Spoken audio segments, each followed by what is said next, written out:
Well, welcome back to the shed, and here's another golden oldie. It came from eBay. I have to say it was a very low price I paid for it as well, because it was listed as completely seized up. So powers on but doesn't go.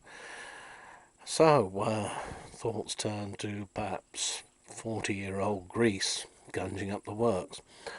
Now, despite the fact that this turntable says boots on it, all that means is that it was made for the chemist chain here in the UK called Boots. And at one time they used to get quite a number of things made for them, sort of audio-visual things. And even Sharp, I think, were involved at one point. But back in the early 70s, Philips was the name of the game, and the late 60s too come to that. And you can see that this just screams Philips at you. This model was available as a Philips machine. It was called a GF447 from memory. And of course the giveaway is that the motorboard actually has Philips on there. It works not unlike a Magnavox or a Coloro. I haven't got the multi-changer spindle for it, unfortunately. That didn't come with it. But what happens is that the arm will rise when you press automatic. It touches the edge of the record, judges the size of the record, retreats briefly. The record then drops and the arm drops in the right place.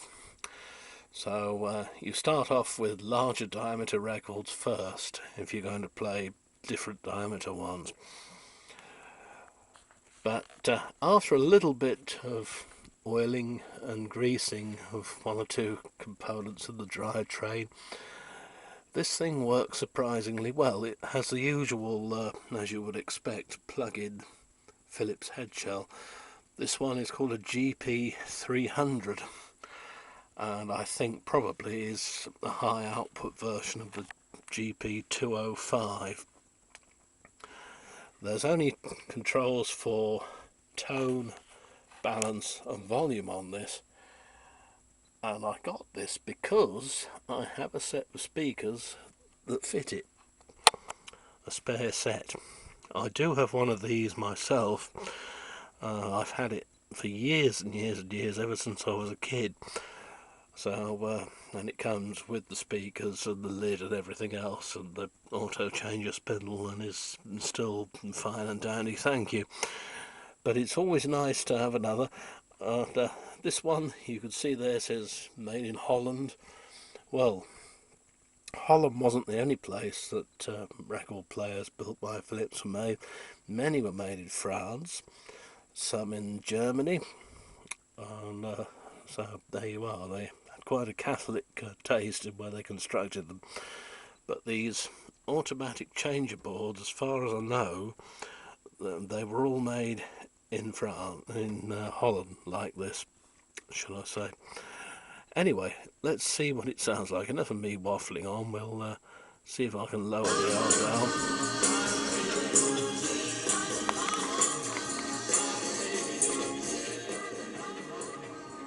Controls are a bit crackly where it hasn't been used probably in many a moon. It did come with a lid that was a bit scratched. It's an idler drive deck, by the way, this one. Day after day, alone on a hill, the man with the foolish grin is keeping perfectly still. But nobody wants to know him. They can see that he's just a fool, and he never gives an answer. But the fool on the hill sees the sun going down, and the eyes in his head see the world spinning round. Well on the way, head in a cloud, the man of 1,000 voices talking perfectly loud. Nobody ever hears him, or the sound he appears to make, and he never seems to notice. But the fool on the hill sees the sun going down, and the eyes in his head see the world spinning round.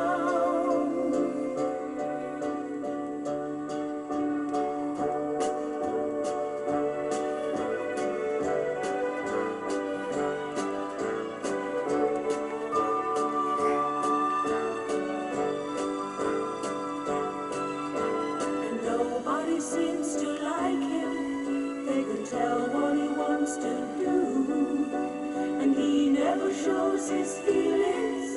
But the fool on the hill sees the sun going down, and the eyes in his head see the world spinning round. Day after day, alone on a hill, the man with a foolish grin is keeping perfectly still. But nobody wants to know him. They can see that he's just a fool, and he never gives an answer. But the fool on the hill sees the sun going down, and the eyes in his head see the world spinning round. But he never listens to them. He knows that they're just fools, and they don't like him. But the fool on the hill sees the sun going down, and the eyes in his head see the world spinning round.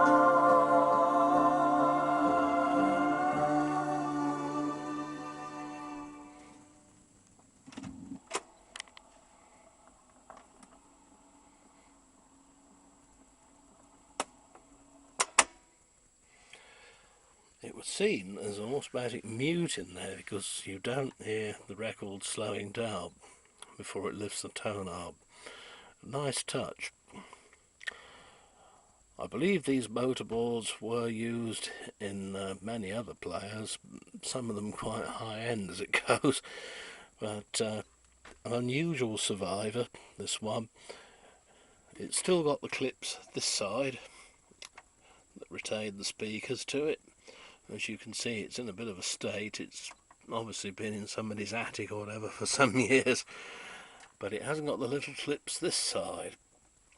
But it just so happens that I have another completely dead one down there, which may end up donating its clips to this one.